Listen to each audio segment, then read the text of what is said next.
Assalamualaikum warahmatullahi wabarakatuh. Salam Bapak Ibu guru hebat, salam sejahtera untuk kita semua. Kali ini saya akan menyampaikan tentang aksi nyata modul 1.4 budaya positif. Saya Maimunah SPD, calon guru penggerak angkatan 11 SMP Negeri 1 Banjarmasin, Kalimantan Selatan. Tujuan kegiatan yang akan saya laksanakan pada hari ini yaitu membagikan pemahaman dan pengalaman kepada guru-guru dan rekan sejawat tentang konsep-konsep inti dalam modul budaya positif. Mari kita simak langsung saja kegiatan yang saya laksanakan, yaitu diseminasi tentang budaya positif berikut ini. Makan siang, makan malam. Lauknya tetap ikan asin. Izinkan saya ucapkan salam untuk para hadirin sekalian. Assalamualaikum warahmatullahi wabarakatuh. Waalaikumsalam warahmatullahi wabarakatuh. Yang ulun hormati Bapak SMP Negeri 1 Banjarmasin, diwakili oleh Bapak Sunardi sebagai Wakil Kepala Sekolah bagian kurikulum. Yang ulun hormati Bapak Ibu Dewan Guru SMP Negeri 1 Banjarmasin. Yang ulun hormati Ibu narasumber Ibu Maimunah SPD. Alhamdulillah, puji syukur kita panjatkan kepada Allah Subhanahu wa taala. Hari ini kita masih diberi kesempatan untuk mengikuti kegiatan diseminasi tentang budaya positif di SMP Negeri 1 Banjarmasin. Salawat serta salam kita curahkan kepada Nabi Muhammad SAW. Mudah-mudahan kita mendapatkan syafaat beliau di akhir nanti. Untuk kegiatan hari ini, untuk menambah keberkahan kita, mari kita bersama-sama membacakan basmalah. Bismillahirrahmanirrahim. Acara berikutnya kita lanjutkan dengan sambutan dari Bapak Sunardi selaku Wakil Kepala SMP Negeri 1 Banjarmasin. Kepada Bapak dipersilakan. Assalamualaikum warahmatullahi wabarakatuh. Selamat pagi Bapak Ibu semua yang pagi ini hadir pada kegiatan diseminasi budaya positif seperti di Alhamdulillah kita semua dalam keadaan sehat dan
di SMP Negeri 1 Banjarmasin, Kalimantan Selatan.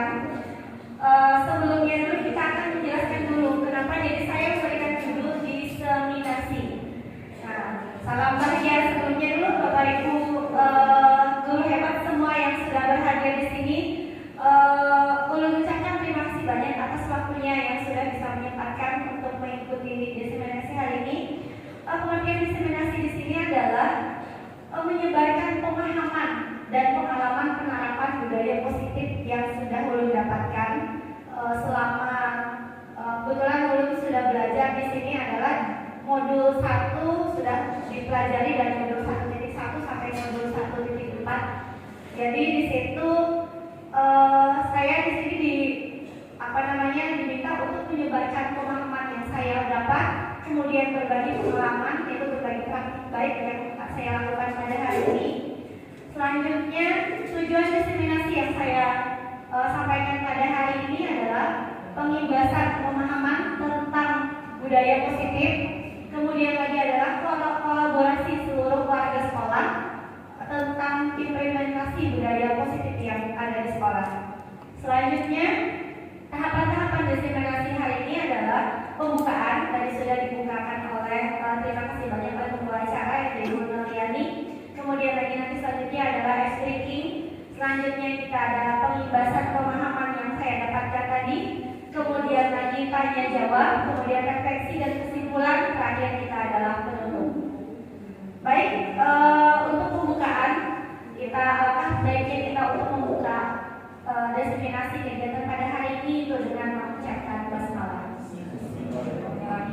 Alhamdulillah, lanjut kita ice breaking. Untuk ice breakingnya, ulun ada memberikan untuk videonya ini kita ada videonya tentang kita nanti percepat tidak sepenuhnya 13 menit ya, di sini tampilannya 13 menit sambil silah.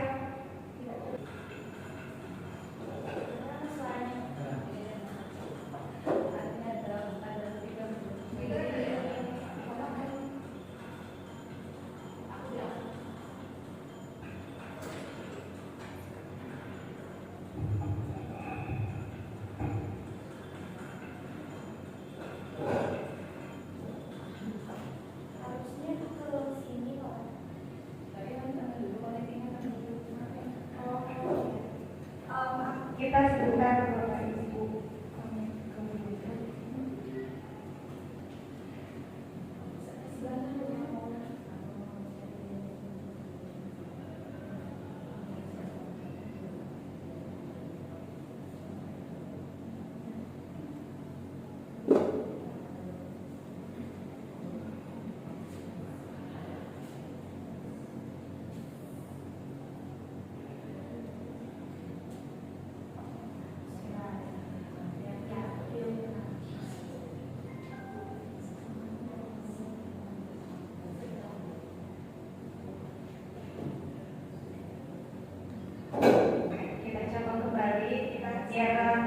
Terdengar suaranya.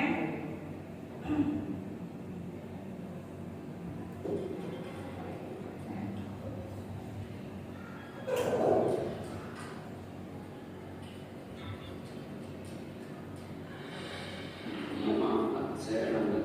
Dari kamu tahu nggak sekarang ini jam berapa? Jam 1 siang, Pak. Dan kamu tahu kan jam berapa itu mulai jam berapa? Jam setengah 1 siang, Pak. Kamu itu kan kelas siang ya? Kok masih bisa datangnya terlambat? Maaf, Pak. Sebenarnya saya udah sebagai hukumannya ulurkan dulu tangan kamu. Ingat ya, jangan lagi ya. Jangan mencontoh dan ini. Kalau pada contoh, ada nih yang ngajarin lagi. Mas, tahu apa tadi?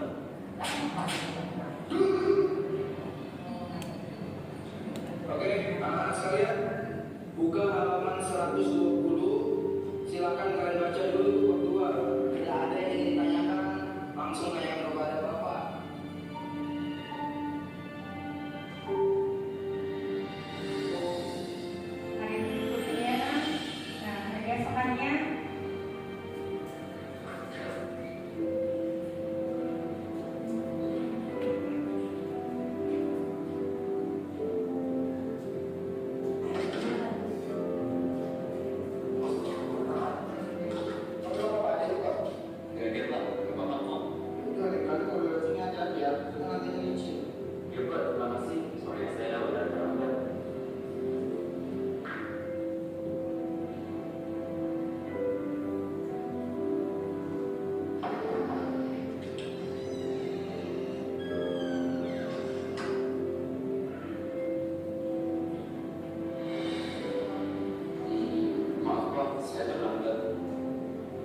dari lagi.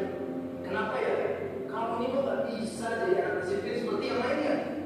Dari teman-teman kamu nih yang lain bisa datang tepat waktu. Bahkan ya, setengah jam sebelum jam Bapak mulai, mereka sudah datang. Bapak sebenarnya tadi benar dari dia. Bapak gak mau dengar apapun alasan kamu. Kamu tahu kan? Harus apa? Sini, kedua tangan kamu. Jadi, dengar ya. Kalau kamu masih aja datang lambat, Bapak gak akan segan-segan untuk selalu melakukan ini sama kamu setiap hari. Jadi, kamu masuk semuanya. Dengar ya?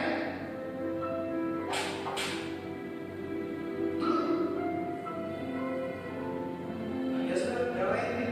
Perhatikan kembali. Kita lanjutkan pelajaran yang sebelumnya. Ulun persingkat dipercepat ya Bang ya. Kalau saya terlambat, Nah, aku belum jalannya. Ada iklan, minta maaf. Karena dipercepat jadi ada iklan. Nah, iklan lagi. pulang, kakak saya bisa terlambat sekolah. Ah, terlambat sekolah. Saya sudah membuka Assalamualaikum. Ya udah, Bapak temenin kamu pulang ya. Ayo.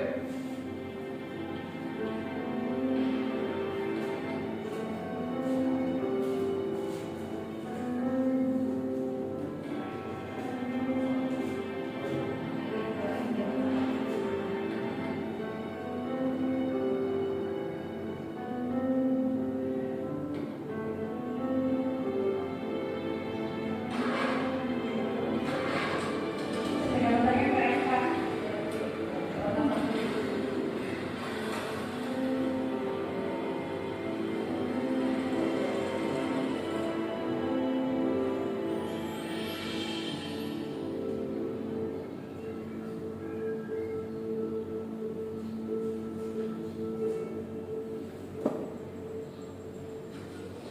Pak, lupa.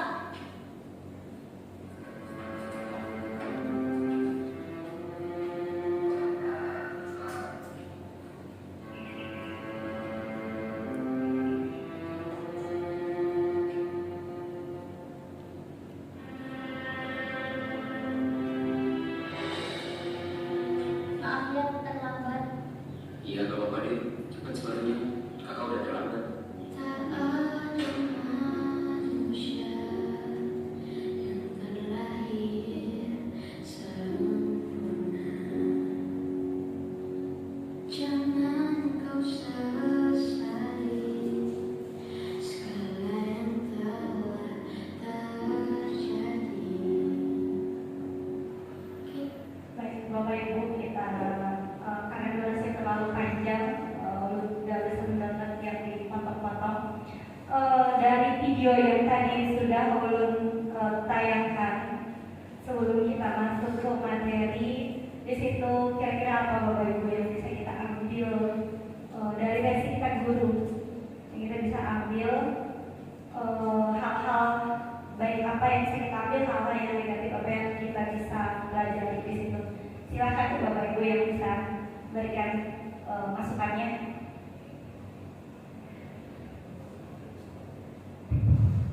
Ya, baik Bu, terima kasih.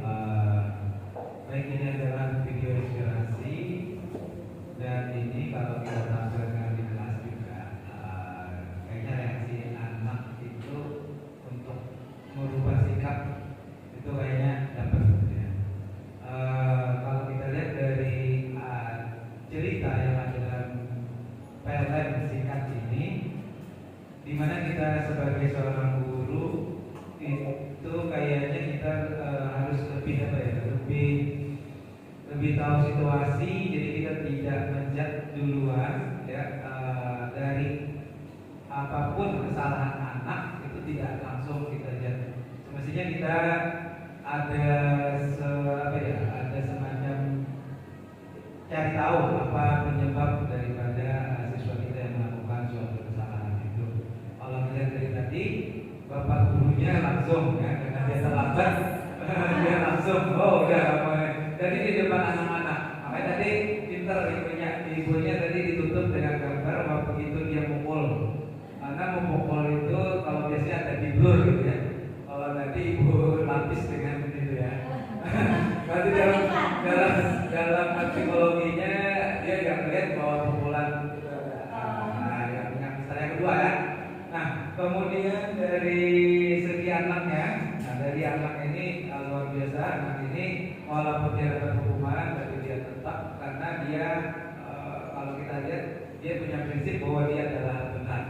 Apapun risikonya dia bersedia, walaupun itu hukuman atau kalau kita biasanya bully ya, dibully dan sebagainya. Nah, menurut saya itu. Terima kasih Pak, betul sekali. Terus kayaknya kita sebagai guru Pak ya, bukan hanya langsung menjudge seperti itu, karena itu nanti beban ke anak tadi. Ternyata saya tidak tahu backgroundnya, ternyata latar belakang seperti apa. Ada lagi yang lain? Sebelum kita ini ada hubungannya, kayaknya ada hubungan sekali dengan apa yang budaya positif yang nanti kita akan sampaikan. Terima kasih atas kesempatan yang diberikan. Kalau menurut pandangan saya bahwa sebelum kita memberikan konsekuensi kepada siswa seperti itu, ada baiknya kita telusuri dulu apa yang menjadi akar permasalahan siswa sehingga mereka melakukan pelanggaran tersebut, sehingga kita tahu dan bisa sama-sama membicarakan dengan siswa apa yang bisa dilakukan agar pelanggaran tersebut tidak lagi dilakukan. Terima kasih Ibu Yuli dan juga Bapak Basuki. Baik, kita langsung ke materi dari tadi kita ambil dari video tadi, kan ada video inspiratif. Sekarang kita ke materi. Nah, materi yang hari ini adalah tadi judulnya diseminasi tentang berbagi untuk budaya positif itu.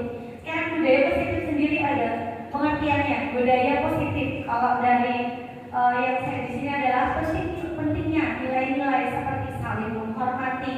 Tadi kita ada dapat dari video inspiratif tadi, saling menghormati, kemudian lagi adanya kerjasama, dan kemudian integritas dalam membangun masyarakat. Itu secara umum artinya ya, membangun masyarakat yang harmonis dan produktif.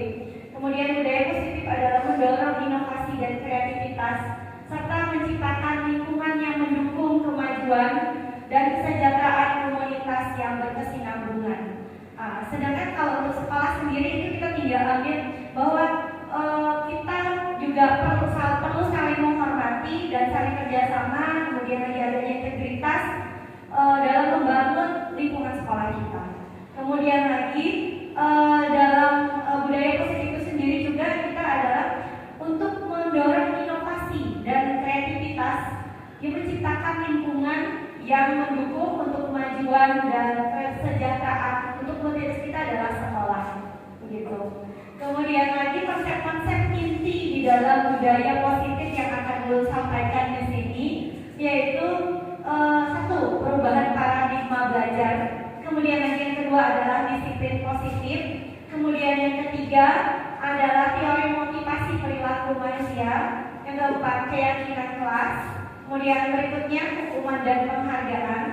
Kemudian kebutuhan dasar manusia, posisi kontrol restitusi dan segitiga restitusi. Sebenarnya kalau semuanya ini Ulun sampaikan secara detail, itu kita 1 jam yang saya sampaikan hari ini tidak mencukupi. Saya sendiri aja yang belajar selama kurang lebih 1 minggu kalau tidak salah dalam pembelajaran yang saya pelajari 1 minggu atau 2 minggu kurang lebih.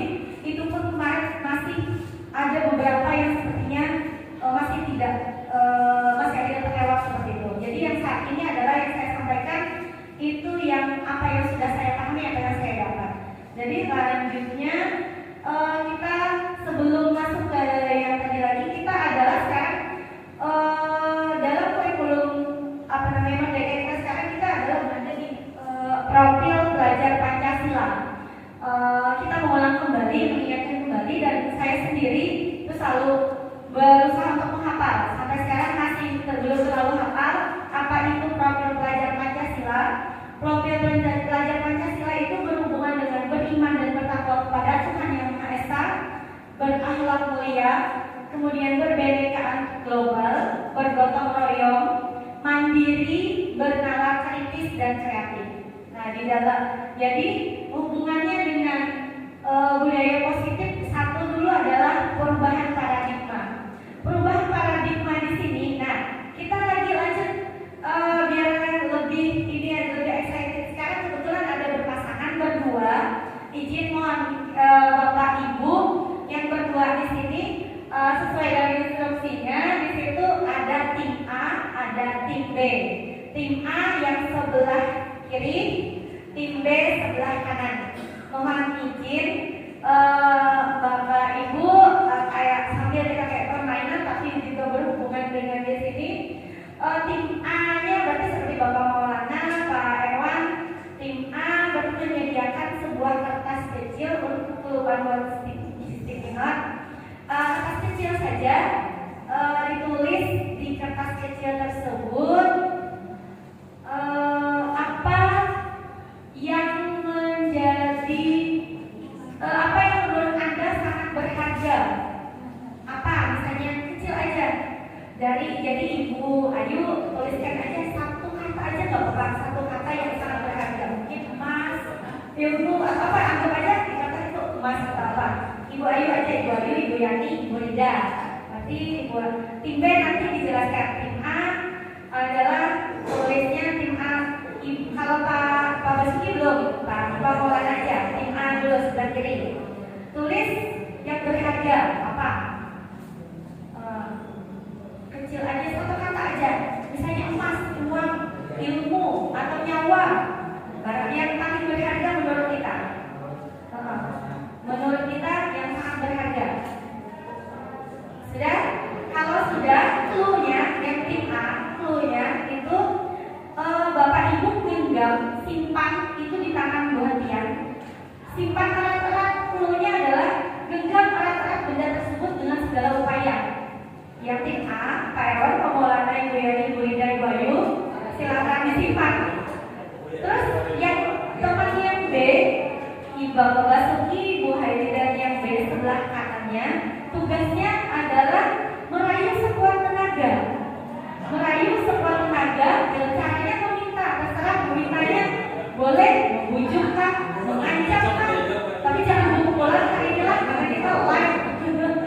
Boleh merayu ya, silakan. Kita punya hak yang terbatas, kita ulun beri waktu sebenarnya tidak terbatas ya, tapi hari ini kita ada durasi 10 detik aja rayuannya bisa. Jadi teman A sudah siap? Teman A? Jadi Ibu Ayu clue-nya kalau dari teman A, clue-nya diperhatikan harus genggam erat benda segala upaya. Teman B rayu dengan segala upaya. Silakan mulai dari sekarang 10 detik mundur. Silakan. Silakan. Rayu, dirayu, dibikin boleh, dipaksa boleh, direbut boleh.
Tujuannya mengembangkan generasi yang berkarakter kuat, keterampilan hidup, nilai-nilai kebangsaan, dan karakter utama yang ada di profil pelajar Pancasila. Kemudian dirancang berdasarkan pembelajaran berdiferensiasi sehingga setiap siswa belajar sesuai dengan kebutuhannya. Kemudian berhubungan dengan tadi kita praktekkan tadi,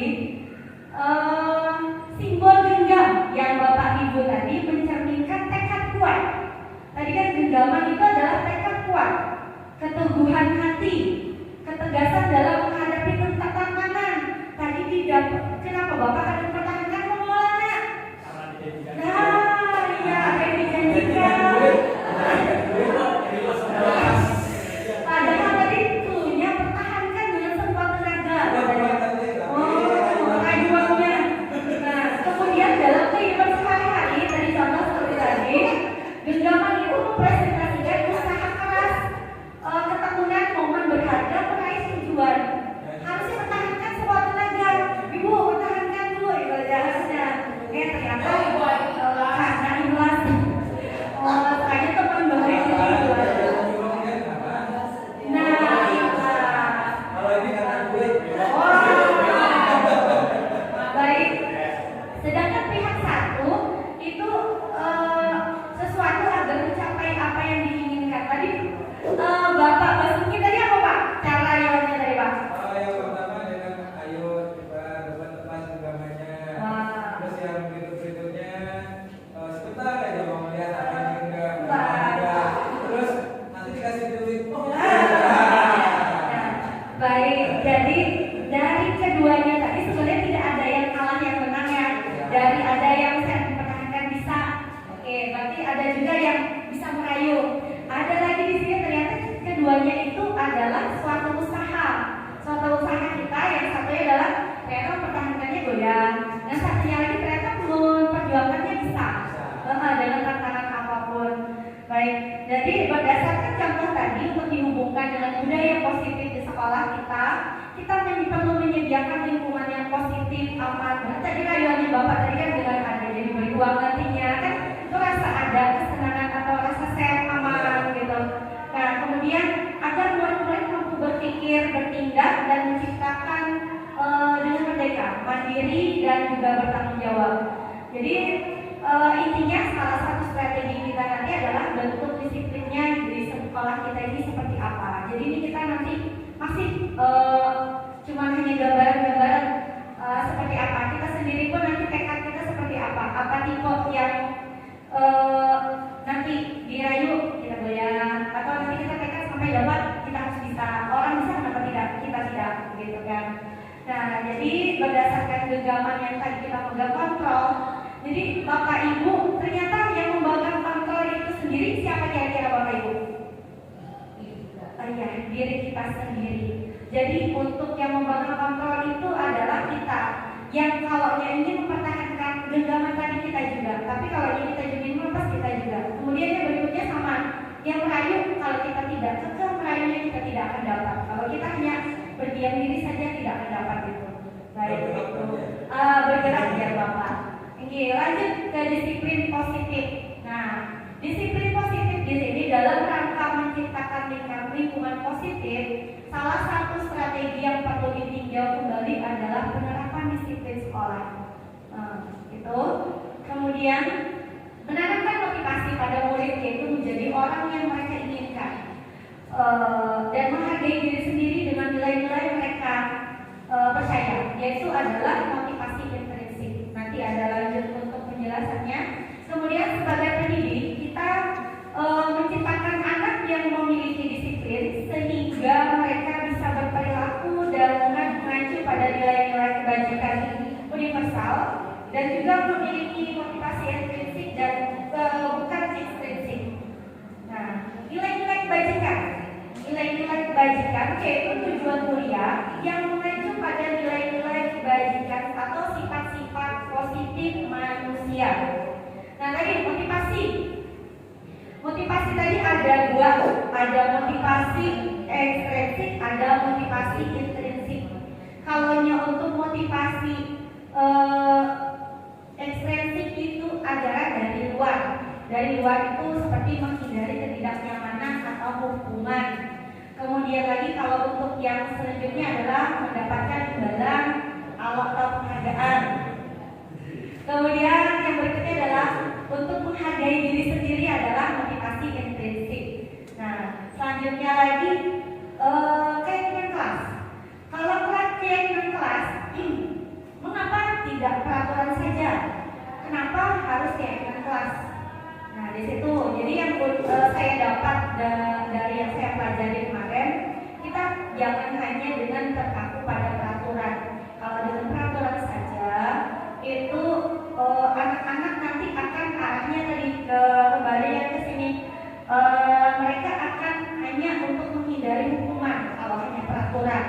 Kemudian lagi kalaunya mereka itu hanya ingin mendapatkan imbalan atau penghargaan, misalnya tidak terlambat sekolah karena takut dihukum dapat hukuman disuruh nyapu lapangan. Nah itu berarti nanti dia akan motivasi ekstrinsik, tapi dia akan berulang nanti untuk melakukan. Sedangkan kalau yang dia itu untuk menghargai dirinya sendiri itu sudah jadi kebiasaan, itu adalah di dalam keyakinan nantinya. Nah, jadi keyakinan kelas ini pertanyaan pertama dulu, mengapa kita memiliki peraturan wajib menggunakan helm dalam berkendara?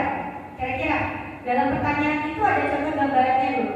Apa kira-kira Bapak Ibu boleh yang bisa menjawabkan?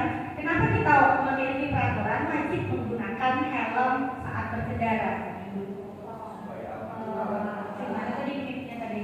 Boleh siapa? Ibu dia, silakan Ibu dia. Apa alasannya dari versi Ibu dia sendiri? Alasannya kalau ada peraturan kita harus menggunakan helm berkendara. Kalaunya dari Ibu dia sendiri apa?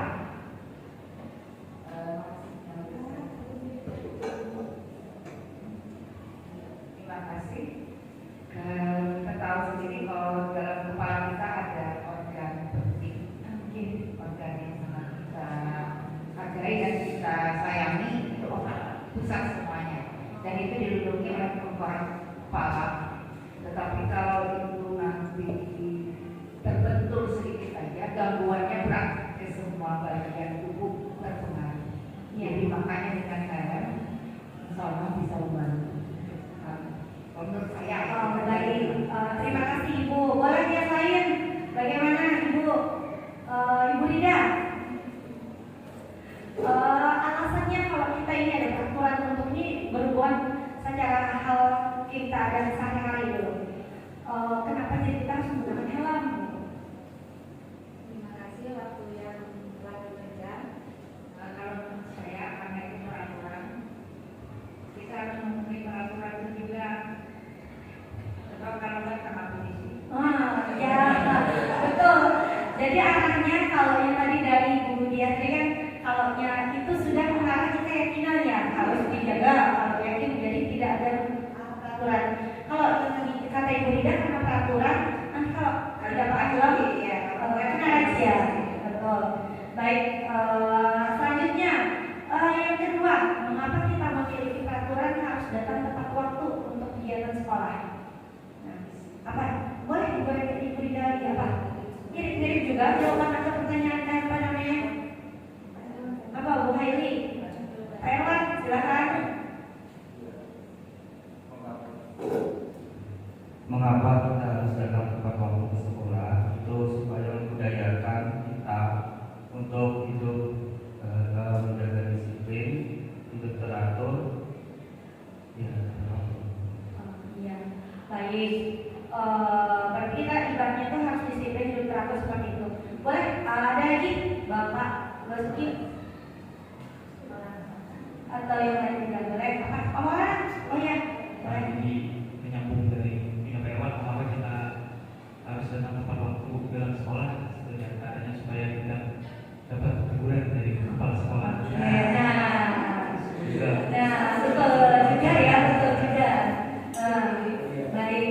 Nah, dari jawaban-jawaban Bapak Ibu tadi ada kayaknya dua versi kalau kita dua versinya itu ada memang sudah meyakini bahwa memang harus pakai helm kalau tadi kita di sini ada organ kita yang paling vital di kepala, betul sekali. Kemudian tadi juga kata Ibu Rida, kalau kita pakai helm kalau ada karena peraturan kita kena tilang, ya kena razia. Sama juga dari Bapak Erwan juga menjelaskan tadi katanya memang kita harus disiplin di jalannya Pak Maulana. Nanti kita dapat teguran kepala sekolah, dapat tindakan ya. Nah dari pemahaman itu semua tadi ada dua motivasi dari kita. Motivasi yang pertama tadi ada motivasi ekstrinsik yang dari luar tadi karena seperti yang dijelaskan tadi dari Ibu Rida atau Maulana itu motivasi intrinsik kita adalah kalau dapat teguran dari kepala sekolah, kalau tadi yang kita razia, dan kita ada motivasi intrinsik tujuannya. Kemudian kalau yang jawabannya tadi dari Bu Dian dan juga dari Pak Erwan, berarti itu adalah motivasi intrinsik dalam diri sendiri. Dan harusnya kalau sebaiknya, mohon izin Bapak Ibu masukan juga, sebaiknya kita mengikuti motivasi ekstrinsik atau motivasi intrinsik. Intrinsik. Kalau yang ekstrinsik juga diikuti, tapi yang harus dibagi dengan intrinsiknya yang lebih baiknya ya.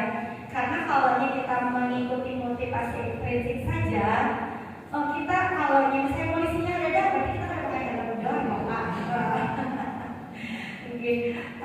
Berarti di sini pemahamannya untuk mendukung motivasi intrinsik kembali ke nilai atau keyakinan yang kita tergerak dari kita seorang dibanding mengikuti serangkaian itu peraturan. Kemudian seseorang yang akan lebih tergerak bersemangat untuk menjalankan keyakinan. Jadi kalau seperti tadi yang penjelasannya Ibu dia tadi, kalau kita sesuai dengan keyakinan kita, tujuannya adalah mengamankan kepala, itu dengan kesadaran diri kita akan pakai helm. Sama seperti kita terlambat takutnya kelas sekolah aja, berarti nggak ada kelas sekolah kita terlambat. Nah, padahal sebenarnya bukan itu tujuannya. Ada kelas sekolah adakah? Kita yang namanya sudah terbiasa dari hati terbiasa untuk tergerak dengan nilai-nilai kebajikan yang kita ada ketahui, berarti kita akan tetap masuk ke sekolah tepat waktu sesuai dengan motivasi intrinsik kita, dengan keyakinannya bahwa kita untuk untuk mengikuti serangkaian itu dengan sebaik-baiknya, begitu. Bagaimana Bapak Ibu? Kemudian membuat keyakinan kelas. Membuat keyakinan kelas itu ada beberapa yang harus itemnya. Tadi kita review kembali, tadinya kita di sekolah itu jangan hanya bikin peraturan saja. Jadi sebaiknya kita ada bikin keyakinan. Kemarin kita di sekolah juga ada sudah kesepakatan kelas, tapi kesepakatan kelas itu pun tidak bisa sampai di situ saja, karena sepertinya kalau kita hanya kesepakatan kelas, anak-anak pun kadang bisa melanggarnya. Jadi kalau untuk keyakinan kelas di situ kita bisa dengan hal-hal yang positif yang kita akan berikan ke anak. Selanjutnya keyakinan kelas itu adalah itemnya lebih abstrak dari peraturan. Kemudian lagi lebih rinci dan konkret. Konkret itu berarti yang nyata ya. Kemudian lagi berupa pernyataan yang universal, yang umum. Kemudian lagi dibuat berupa kalimat positif keyakinan kelas itu. Kemudian jangan terlalu banyak item-itemnya itu yang kita lebih detail aja, jangan terlalu banyak. Kemudian agar mudah diingat dan dipahami oleh warga sekolah atau warga kelas. Selanjutnya sesuai dengan kondisi sekolah kita. Jadi sesuaikan. Selanjutnya lagi adalah semua warga sekolah berkontribusi. Itu adalah hal penting, karena kalau keyakinan kelas atau sekolah ini hanya beberapa aja, seperti itu kayaknya masih kita tidak akan bisa berjalan sepenuhnya. Dan yang terakhir itu adalah bersedia untuk ditinjau kembali. Nah, selanjutnya peraturan menuju nilai-nilai kebajikan untuk membuat keyakinan kelas tadi. Nah, peraturan yang ingin ini contoh-contoh hal-hal yang secara umum saja. Mungkin nanti Bapak Ibu bisa juga membuat atau membayangkan atau seperti apa nantinya. Ini hal-hal umum saja yang saya buat. Kembalikan barang ke tempatnya. Itu kan peraturannya. Kembalikan barang pada tempatnya. Nilai kebajikan yang kita tujunya adalah tanggung jawab. Kita menanamkan tanggung jawab di sana. Kemudian dilarang mengganggu orang lain. Itu juga adalah peraturan. Kemudian berubahnya untuk berubah jadi nilai kebajikannya adalah menghormati orang lain. Selanjutnya hadir di sekolah 15 menit sebelum bel masuk berbunyi. Itu adalah peraturan. Kita ubah lagi adalah nilai kebajikan yang didapat adalah disiplin dan berkomitmen. Selanjutnya jangan berlari di kelas atau di koridor atau teras. Di situ adalah keselamatan dan keamanan. Selanjutnya lagi bergantian menunggu giliran. Itu artinya menghormati orang lain dan bersabar. Nah, itu peraturan menuju nilai-nilai kebajikan untuk menuju mendapatkan suatu keyakinan kelas. Selanjutnya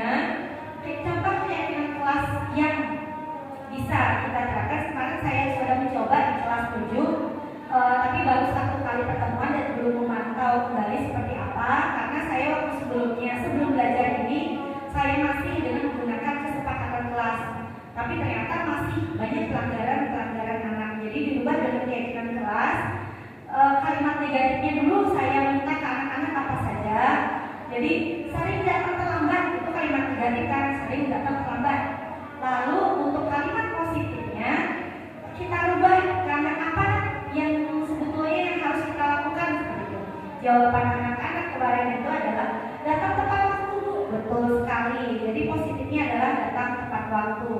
Selanjutnya kalimat negatifnya acuh tak acuh kepada teman dan guru. Nah, acuh tak acuh kepada teman dan guru itu juga kalimat negatif. Jadi sebaiknya bagaimana kan? Itu tanya kemarin menyapa bu sama teman dan gurunya, bersikap santun bu, seperti itu. Selanjutnya lagi tugas tidak dikumpulkan. Kalau dia kalimat positifnya adalah mengumpulkan tugas tepat waktu. Nah, diubah terus menjadi kalimat positif. Itu ingin supaya merubah keyakinan dirinya, tidak dijudge tadi seperti yang tadi kita sudah dijelaskan. Nah, kemudian acuh dengan rambut panjang untuk laki-laki. Lalu kalimat positifnya merapikan rambut rutin minimal 3 minggu sekali. Itu dari usulan mereka. Tahu nanti apakah bisa diterapkan dari mereka? Tidak tahu lagi. Tidak pernah melaksanakan piket harian. Laksanakan piket harian sesuai jadwal. Jadi seperti itu. Kemudian lagi, nah pertanyaan pemantik sebelum kita lagi lanjut di sini, ada kasus Bu Mai, Bu Anis, Bu Mai, Fido kurang menguasai pelajaran matematika, sehingga pada saat pembelajaran tersebut berlangsung, dia lebih banyak diam dan menggambar buku di pelajarannya, menggambar di buku pelajarannya. Nah, pada suatu saat Ibu Anis mencoba bertanya. Dan kita itu mendadak bertanya kepada Fido yang tadi dia sambil tiduran tadi tidak fokus, terus bertanya langsung dengan materi tentang materi yang disampaikan, dan itu membuat Fido itu adalah gugup dan kaget dia, dan sampai kaget menjatuhkan tasnya, dan tiba-tiba dia menjadi gagap karena tidak fokus kan, dan teman-temannya langsung mentertawakan. Nah, pertanyaannya apa yang Anda setuju dengan apakah Anda setuju dengan tindakan Ibu Anis terhadap Fido tadi? Bagaimana Bapak Ibu? Tadi ceritanya tadi Ibu Anis sedang mengajar, kemudian siswanya itu ada yang agak tidur-tiduran, langsung kita mendadak bertanya. Bagaimana Bapak? Pertanyaan nomor 1, setujukah dengan tindakan Ibu Anis tersebut? Bagaimana Pak? Atau yang siapa? Boleh? Ibu? Gimana? Ibu? Setujukah apa tindakan Ibu Anis? Kalau saya secara pribadi tidak setuju, karena mengejutkan dan sepertinya mempermalukan juga. Kalau ini saya ingin, kalau Lun itu dari Lun dekati dulu, dekati anaknya, kemudian ditanya pelan-pelan aja, istilahnya tidak dibuat terkejut gitu. Ditanya pelan-pelan, kemudian tanya kenapa, alasannya seperti itu, kenapa tindakan seperti itu. Nah, nanti mungkin ditindaklanjuti aja setelah tahu apa yang merupakan latar belakangnya, ditindaklanjuti setelah pembelajaran mungkin ya. Baik Ibu, terima kasih. Itu alasan tadi ya, berarti kita harus jangan dulu mendadak menanyakan ke anak, karena dia dalam saat bermalas-malasan sambil menggambar itu tidak fokus ya. Kedua kita dekati dulu ya, seperti itu Bu ya. Nah, selanjutnya lagi kalau menurut Anda tadi berarti sudah tindakannya Ibu Anis terhadap Fido tadi, apakah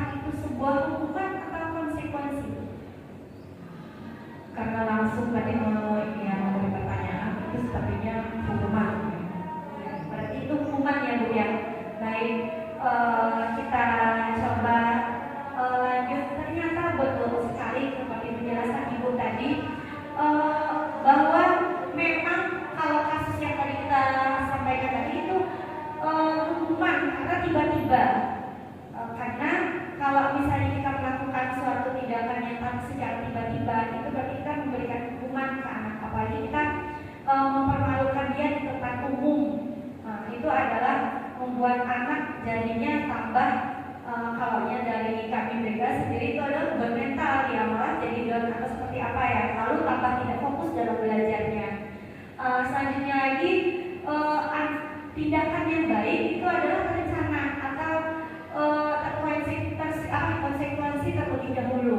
Jadi kita nanti ada membuat suatu perjanjian atau seperti apa ke anak tadi seperti yang dijelaskan Ibu Yani, dibicarakan terlebih dahulu ya, kita ajak bicara dulu, tanyakan dulu. Juga mungkin sama mirip dengan kasus video yang kita tayangkan tadi mirip ya, tapi cuma versinya dengan kasus yang berbeda. Jadi harus kita tanyakan dulu terlambat dia awalnya kenapa ternyata setelah kita lihat ke belakang ternyata dia gantian sepatu, berganti sepatu, bertukar sepatu karena hanya cuma punya satu sepatu seperti itu. Kemudian kalau contoh dari saya sendiri, tadi kalau dari Ibu Yani tadi kan katanya dibicarakan dulu karena kalau saya sendiri misalnya seperti ini kita misalnya dia satu kali sudah, yang kedua kali kita jelaskan lagi sekali lagi, kita berkesempatan misalnya 3 kali, ternyata tetap aja berulang-ulang, kita harus menggali lagi ternyata apa penyebabnya.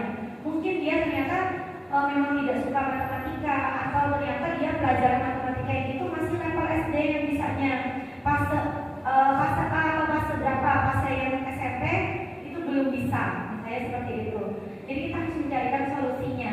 Selanjutnya kehukuman dan penghargaan. Tadi sudah juga dijelaskan, tadi ada hukuman, ada penghargaan. Kalau penghargaan sendiri itu adalah meningkatkan motivasi, memberikan rasa percaya diri. Bentuk hukumannya adalah membangun. Sedangkan kalau hukuman itu sendiri adalah membentuk perilaku siswa yang lebih baik dan mengurangi perilaku negatif. Nah, tapi terciptanya jadi rasa takut, jadi rasa tidak aman kalau hukuman. Kemudian lagi bahkan pembalasan dari individu itu dalam menerima hukuman. Ya, kadang kita nanti malah akan jadi berontak ya kalau kita dapat hukuman, dia besoknya akan jadi masuk kelas lagi jadinya dengan kalau dia biasanya kadang seperti itu. Nah, selanjutnya berhubungan dengan restitusi. Kenapa jadi adanya di sini dimasukkan restitusi? Itu adalah sebuah pendekatan untuk menciptakan disiplin positif. Nah, restitusi itu sendiri saya ambil penjelasan dari Kusen 2004. Restitusi adalah proses menciptakan kondisi bagi siswa, bagi murid untuk memperbaiki kesalahan mereka agar mereka kembali pada kelompok mereka dengan karakter yang lebih kuat. Nah, jadi restitusi seperti itu. Pendekatan restitusi itu ketika murid berbuat salah, guru menanggapi dengan mengajak murid berefleksi. Tadi kata Ibu Yani tadi kan kita harus pendekatan terlebih dahulu. Kemudian mengajak murid berefleksi tadi bercermin dulu tentang apa yang mereka lakukan. Apakah mereka sudah menyadari kesalahannya? Nah, kemudian mereka menuju pribadi yang lebih baik. Jadi di mereka sendiri yang mengetahui kesalahannya, mereka sendiri yang akan memperbaikinya. Bukan kita yang menjudge-nya.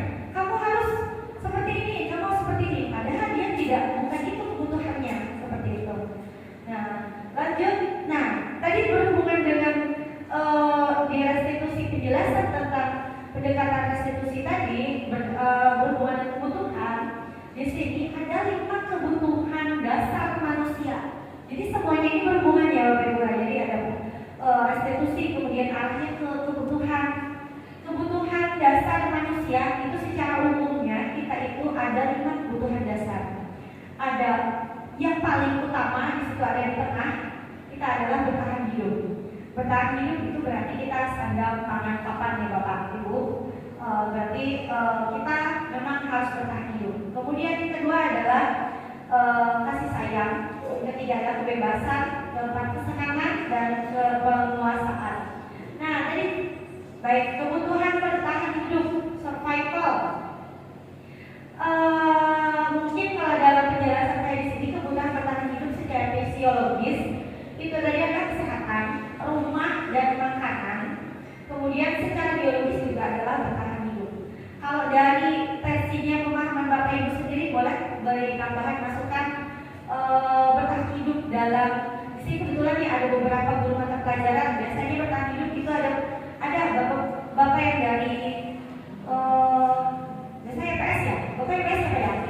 dari Bapak Maulana, karena saya juga saya mendengar penjelasannya apa itu bertahan hidup di dalam mata pelajaran PPS. Ya, kebutuhan bertahan hidup menurut saya sendiri apa yang dengan PPS ya sebenarnya. Jadi kebutuhan bertahan hidup ini masuk ke dalam kebutuhan primer, di mana kebutuhan primer ini merupakan kebutuhan yang paling penting. Setelahnya itu baru kebutuhan sekunder dan tersier, di mana komponen-komponen kebutuhan primer itu salah satunya adalah kebutuhan tentang makanan, minuman, dan kesehatan seperti yang Ibu menjelaskan. Berarti sama aja Pak ya versinya nih, berarti primer Pak kan? Primer berarti itu bertahan hidup, memang tengah-tengah dari kita. Kalau yang di sini kasih sayang masuk Pak, itu berarti Pak kita sekunder apa tersier? Masuk primer juga atau Kebutuhan kasih sayang atau rasa diterima, kebutuhan diterima? itu masuk, menurut saya masuk ke dalam kebutuhan primer, itu kebutuhan Dasar juga ya? kebutuhan dasar, karena manusia itu perlu adanya interaksi sama manusia lainnya, dan itu merupakan sifat dasar manusia. Nah, jadi masuk ke dalam primer menurut saya. Baik, tadi kita tadi ada kebutuhan kasih sayang. Ini adalah kebutuhan penguasaan, kebutuhan pengakuan atas kemampuan. Berarti untuk kebutuhan diakui, di sini berhubungan dengan kekuatan mencapai sesuatu, menjadi kompeten, menjadi terampil.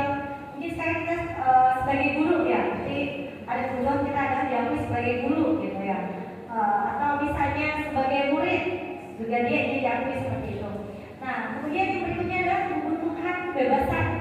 Kebebasan di sini juga adalah kemandirian, otonomi, memiliki pilihan untuk mengendalikan aktivitas.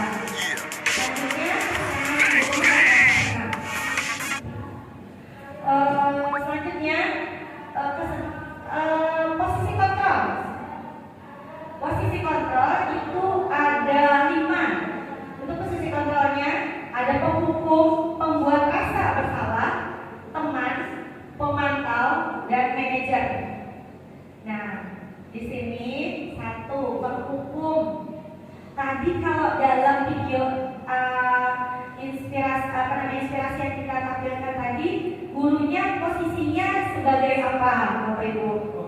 Penghukum. Nah, jadi kalau yang tadi kita contohkan kayaknya itu bukan contoh yang baik ya untuk sebagai guru ibaratnya.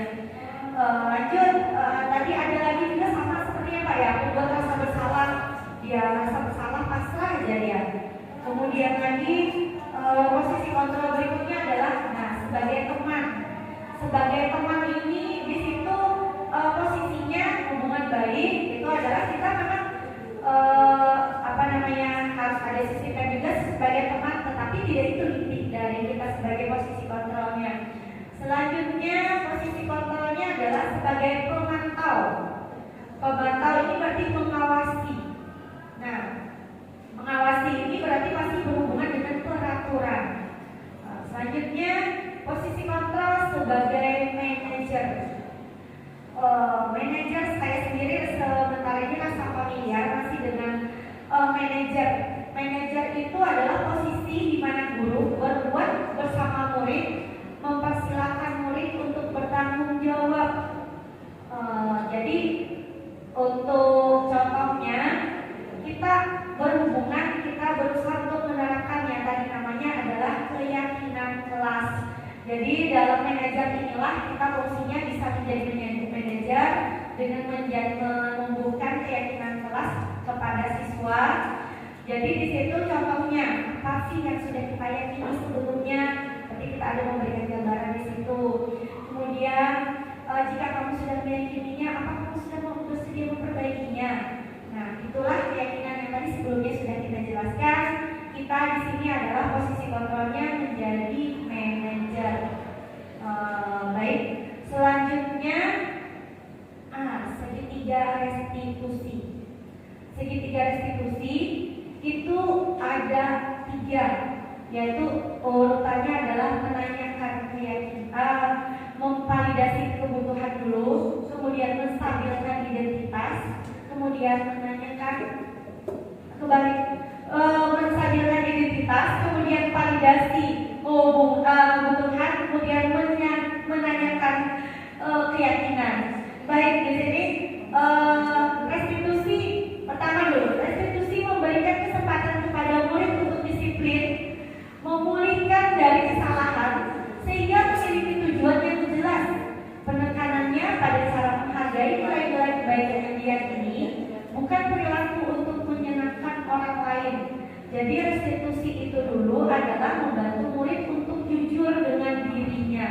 dan mengevaluasi dampak yang kesalahan yang dilakukan. Kemudian memahami kebutuhan dasar dari tindakan murid. Itu adalah menurut teori kontrol tadi, semua tindakan kita pasti memiliki tujuan. Kemudian entah itu baik untuk tujuan baik atau tujuan buruk, kita menahan murid berbuat salah, maka mereka akan tetap membuat masalah. Dalam masalah yang lebih diperlukan adalah kita memahami alasan mereka berbuat salah sehingga mereka nyaman dan mereka merasa dipahami. Sepertinya juga dalam saya BK di sini,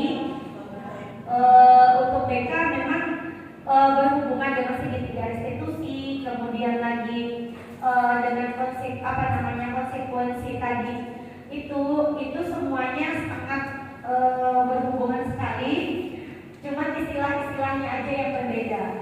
Nah, kemudian untuk segitiga restitusi tadi, apabila langkah pertama dan kedua sudah sukses dilakukan, maka itu nilai-nilai kebajikannya bisa kita terapkan dengan memberi keyakinan untuk urutan di tahapan ketiga segitiga restitusinya. Jadi tujuannya tadi adalah menumbuhkan motivasi internal atau intrinsik murid untuk disiplin positif yang terbiasa untuk mencari solusi permasalahannya. Kalau dalam BK sendiri, Bapak Ibu, kalau saya sendiri, kalau kami BK itu adalah membantu siswa memberikan memberikan alternatif pemecahan masalah, bukan memberikan solusi, bukan. Jadi memberikan alternatif pemecahan masalah dan siswa itu sendiri yang memecahkan masalahnya. Sama dengan segitiga restitusi ini, dengan keyakinan kelas mereka sendiri yang nanti yang menyadari kesalahannya, mereka sendiri yang memberikan gambarannya seperti apa tujuannya, lalu mereka sendiri yang akan menjalankannya itu. Jadi seperti itu. Jadi mirip sekali apa yang kami dalam konseling itu. Nah, ini ada satu contoh kasus yang kemarin saya coba, tapi ini sepertinya ada sih masih kekurangan yang saya masih belum ini kayak karena saya masih belajar. Jadi kasusnya itu ini juga nama hanya inisial atau nama aja yang menjawab. Video itu suka bercanda di kelas, kemudian tidak serius dalam belajar. Tadi mirip dengan matematika tadi. Nah, di sini videonya itu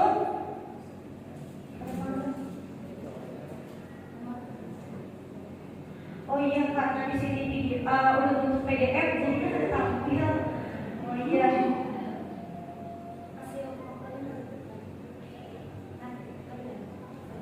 Bapak Ibu, sebelum ulun ini kira-kira apa dulu yang bisa kita ambil dari hasil yang sudah disampaikan ini. Tadi kita sudah berhubungan dengan semua yang sudah ulun sampaikan. Jadi di sini ada tentang konsep-konsep budaya positif yang sudah ulun sampaikan, yaitu perubahan paradigma belajar, disiplin positif, kemudian teori motivasi manusia, keyakinan kelas, kemudian hukuman dan penghargaan, kebutuhan dasar manusia, posisi kontrol dan segitiga restitusi. Kira-kira apa yang sudah bisa kita ambil dari semua yang sudah kita sampaikan dan nantinya mungkin bisa kita terapkan. Silakan Bapak Ibu, mungkin ada usulan, ada masukan. Terutama saya sebagai guru BK di sini sendiri, saya sangat ingin sekali menerapkan budaya positif ini kepada sekolah kita terutama. Banyak hal-hal yang ingin saya tingkatkan seperti itu. Terutama misalnya yang ingin saya sekarang ingin aksi nyata sendiri yang ingin terapkan adalah itu untuk kita PR itu untuk keterlambatan siswa. Nah, kemarin juga kami di dalam beberapa kali rapat dengan kurikulum memberikan saran dan masukan, dan sampai hari ini pun ide-ide saya belum keluar. Mungkin siapa tahu setelah kita belajar ini Bapak Ibu juga bisa memberi masukan kepada saya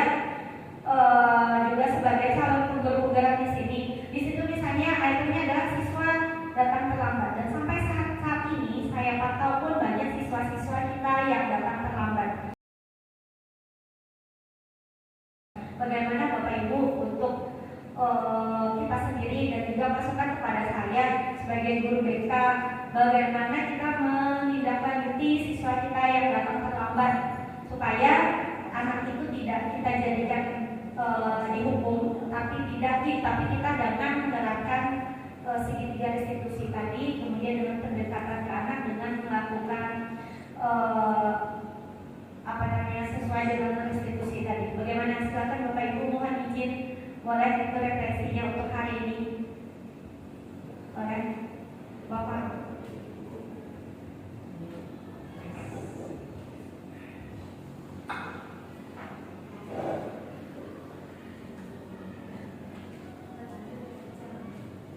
Terima kasih atas kesempatan yang diberikan. Setelah melihat pemaparan diseminasi yang dilakukan oleh Ibu Maimunah tadi, saya jadi memahami bahwa setiap ada pelanggaran yang dilakukan oleh siswa, itu kita harus bisa menempatkan posisi kontrol kita. Itu sebaiknya kalau bisa sampai tahapan sebagai seorang manajer. Dan untuk menindaklanjuti sebuah pelanggaran yang dilakukan oleh siswa, kita bisa melakukan dengan penerapan segitiga restitusi, yaitu tadi ada menstabilkan identitas, terus menstabil validasi tindakan yang salah, dan menanyakan keyakinan dengan praktek-praktek beberapa pertanyaan-pertanyaan yang tidak memunculkan siswa itu merasa tertekan, merasa bersalah, tetapi akan membuat siswa meyakini bahwa dia bisa melakukan perubahan yang lebih baik sebagai bentuk dia memiliki motivasi intrinsik dalam dirinya bahwa dia bisa melakukan perbaikan atas pelanggaran yang dilakukannya. Terima kasih. Baik, bagus sekali penjelasan dari dan sangat lengkap sekali sepertinya. Tapi boleh ada tambahan dari Bapak Basuki mungkin yang lebih ini apa Pak? Gimana mau tadi Pak? Izin tadi jadi Ibu Yuli harus menerapkan segitiga restitusi tadi untuk yang siswa terlambat tadi Pak. Bagaimana nih masukannya untuk saya sebagai guru BK sendiri? Saya bingung masih Pak untuk menyelipkan segitiga restitusi seperti apa? Terima kasih Bu atas waktunya. Saya tadi dari pemaparan Ibu ini luar biasa. Saya apresiasi dulu dari pemaparan hari ini. Dan ini judulnya sendiri adalah disiplin positif. Ya, artinya kegiatan-kegiatan ini yang dilakukan secara positif. Ya. Untuk masalah siswa yang datang terlambat itu menurut saya ini memang kita lebih banyak waktu kemudian kita bisa juga dengan berupa tulisan ya. Tulisan apakah kita tulis di depan atau bagaimana, kemudian setelah tulisan nanti bisa ada berupa buku yang kita gunakan sebagai buku catatan ini. Nah, mungkin dalam beberapa kali kesalahan yang dilakukan dengan yang sama, nah mungkin di situ nanti ibu bisa melakukan mendatangi anak, menanyakan anaknya bagaimana kondisinya, kenapa, dan bagaimana upaya anak untuk mampu ya melaksanakan disiplin tadi dengan baik. Jadi menurut saya ini memang suatu hal yang tidak mudah ya, dan tidak bisa instan. Dan ini perlu ekstra. Tapi ulun yakin Pian bersama tadi ada kolaborasi tadi, kalau kita lihat dari ininya kolaborasi, saya yakin bisa. Ya, Bu. Baik, terima kasih Bapak. Betul sekali sih Pak, ini sangat tidak mudah, tidak bisa hanya membayar telapak tangan Pak ya. Dan ini pun memang PR saya tidak banyak katanya itu dulu bagaimana. Dan memang kalau saya sendiri dan nantinya itu sangat apresiasi sekali juga tuh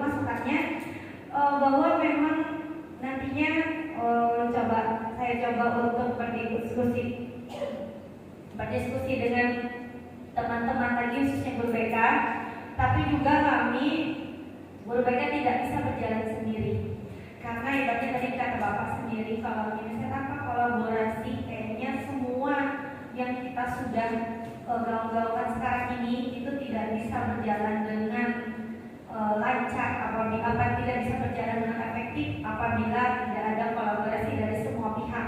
Tidak hanya kepala sekolah, tidak hanya juga guru BK, juga guru wali kelas, tetapi juga adalah semua guru mata pelajaran, terutama juga misalnya pengawas harian. Nah, jadi itu nanti kita itu ada PR kita bersama-sama ya Bapak Ibu. Jadi ini pun materi yang kita sampaikan hari ini itu kita berbagi bersama, sharing. Di sini ulun bukan menggurui, ini hanya menyampaikan apa yang ulun dapat, dan yang ulun dapat ini pun mungkin ada satu atau dua hal yang ternyata itu masih keliru. Karena ini adalah penyampaian sesuai pemahaman yang saya dapat tadinya. Baik, berikutnya lagi ada lagi yang mau menyampaikan ide atau gagasan atau masukan sarannya, boleh silakan. Silakan, boleh. Ada lagi? Sudah? Cukup, baik. Dari semua itu kesimpulannya ulun di sini kesimpulannya yaitu tidak terlihat ego. Jadi bacakan saja, budaya positif itu berdasarkan paradigma perubahan belajar. Seperti tadi yang saya jelaskan, budaya positif itu berdasarkan paradigma perubahan belajar, keyakinan kelas, kebutuhan dasar, motivasi intrinsik, posisi kontrol diri, kemudian lagi segitiga restitusi. Jadi semuanya itu adalah sebuah pendekatan holistik yang bertujuan menciptakan lingkungan belajar yang mendukung pertumbuhan dan perkembangan siswa yang secara menyeluruh. Kemudian mengintegrasikannya dalam paradigma perubahan belajar kita itu menekankan pentingnya pembelajaran yang adaptif dan responsif. Kemudian terhadap individu. Keyakinan kelasnya adalah berperan sebagai fondasinya. Jadi keyakinan kelas itu adalah fondasi dasar kita. Keyakinan kelas. Kemudian lagi untuk di setiap siswa itu merasa diterima, merasa dihargai, bukan dijudge tadinya. Nah, jadi dia merasa diterima, bukan untuk dapat hukuman. Kemudian didorong untuk berpartisipasi aktif. Selanjutnya, pemenuhan kebutuhan dasar yang menjadi prioritas untuk memastikan bahwa siswa memiliki kondisi fisik dan emosional yang stabil sehingga mereka dapat fokus proses belajarnya. Motivasi intrinsik yang mendorong siswa untuk belajar itu adalah rasa ingin tahu, keinginan tahu pribadi secara pribadinya untuk berkembang. Kemudian diperkuat dengan pendekatan ini, posisi kontrolnya itu adalah kita sebagai manajer tadi mengajarkan siswa untuk mengambil tanggung jawab dengan tindakan dan keputusan bersama. Nah, serta memahami konsekuensi dengan dirinya serta pilihan yang dibuat. Begitu. Begitu saja dari saya, Bapak Ibu. Berdasarkan kesimpulan tadi, berarti juga untuk penyampaian pemahaman dan juga berbagi praktik baik yang ulun sampaikan berdasarkan yang sudah saya dapat ini. Jadi sekian dari saya untuk pemaparan pada hari ini. Terima kasih untuk Bapak Ibu semua. Sebelumnya saya ucapkan mohon maaf apabila ada segala kekurangan dalam penyampaian materi pada hari ini, karena kesempurnaan hanya milik Allah, kekurangan pada kita semua manusia. Itu saja Ibu ulun akhiri. Wassalamualaikum warahmatullahi wabarakatuh.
setelah saya masuk BK gara-gara ucapan saya ke guru tadi, karena nasihat dari Bu Mai, saya akhirnya sudah berdamai dan janji tidak akan mengulanginya lagi.